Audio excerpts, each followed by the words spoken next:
আলহামদুলিল্লাহ আমাদের স্বপ্নের বাড়ির কাজ শুরু হলো। সালাম মুক্তি করে দাও।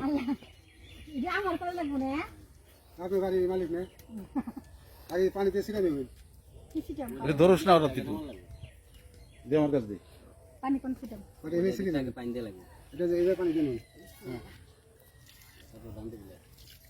এটা তো পুরো নিব দিয়ে একটু সালাম দেবে মালিকের নাম নিয়ে।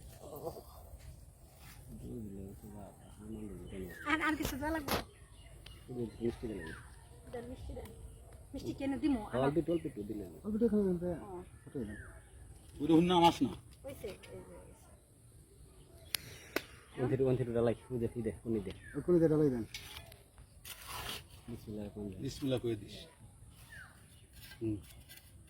এই কাজগুলো করলে কি হয় আমার জানা নেই, তবে আমার বাবা আর মিস্ত্রির আদেশেই আমি কাজগুলো করে ফেললাম।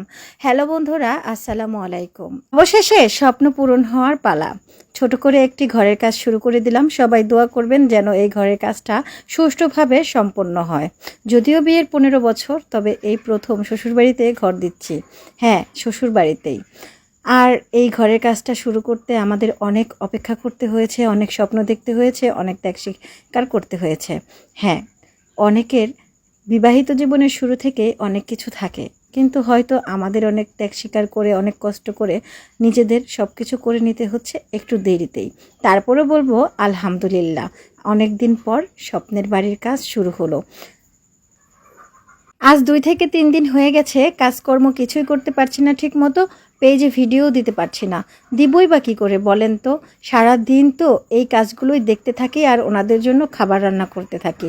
বিশ্বাস করেন, এই মিস্ত্রিগুলো যখন আমার ঘরের কাজ করে তখন আমার শুধু মনে চায় আমি শুধু এগুলোই চেয়ে চেয়ে দেখি এরা কিভাবে আমার ঘর তৈরি করছে। আসলে মনের এক কোণে কোথায় যে এই স্বপ্নটা কতদিন ধরে বনে রেখেছি, কতদিন ধরে যে ভেবেছি যে কবে যে আমার একটা ঘর হবে নিজের করে।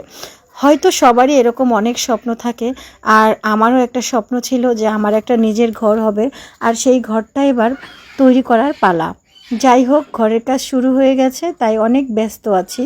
আর মিস্ত্রিদের কাজ দেখছি আর ভাবছি যে আর কতদিন লাগবে আমার ঘর তৈরি করতে।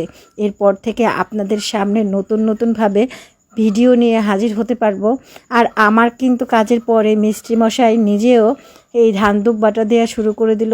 জানি না এরকম রীতিনীতি কার কার এলাকায় আছে, তবে আমার এলাকায় মেবি আছে, তাই তো মিস্ত্রি এই কাজটা করলো, আমাকে দিয়েও করালো।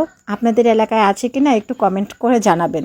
আসলে এই ব্যাপারে আমি একদমই অজ্ঞ ছিলাম যে এভাবে ঘরের কাজ শুরু করতে হয়। আর আমাদের যেহেতু নিচু জায়গা পাশেই, তাই এইভাবে ঢালাই একটু করে মানে রড বিছিয়ে ইটের উপরে দিয়ে নেওয়া হচ্ছে, যাতে করে ডোয়ায় কোনো সমস্যা না হয়, চারপাশে যে ইটের বেড়াটা থাকবে। তবে অনেকেই ভাবতে পারেন যে মুন্নি আপু অনেক বড় বিল্ডিং দিচ্ছে। আরে না ভাই, এত টাকা আমার নাই। আমার তো একটা ছোট্ট কুঁড়েঘর হলেই আমি খুশি, যেখানে আমি আমার নিজের মতো থাকতে পারবো, আমার বাচ্চারা বলতে পারবে আমাদের ঘর।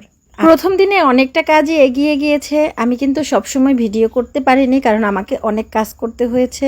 আর আমি যেহেতু কাজের ফাঁকে ফাঁকে একটু ভিডিও করেছি, দ্বিতীয় দিনে ভালোই আলহামদুলিল্লাহ আমাদের কাজের অনেকটাই এগিয়ে গিয়েছে। আমি প্রতিদিনের আপডেট হয়তো আপনাদের দেওয়ার চেষ্টা করব, পারি কি না পারি আল্লাহই জানে। তবে সবাই দোয়া করবেন যেন আমাদের এই স্বপ্নের বাড়িটা খুব সুন্দরভাবে আমরা কমপ্লিট করতে পারি, আর সবাই পাশে থাকবেন।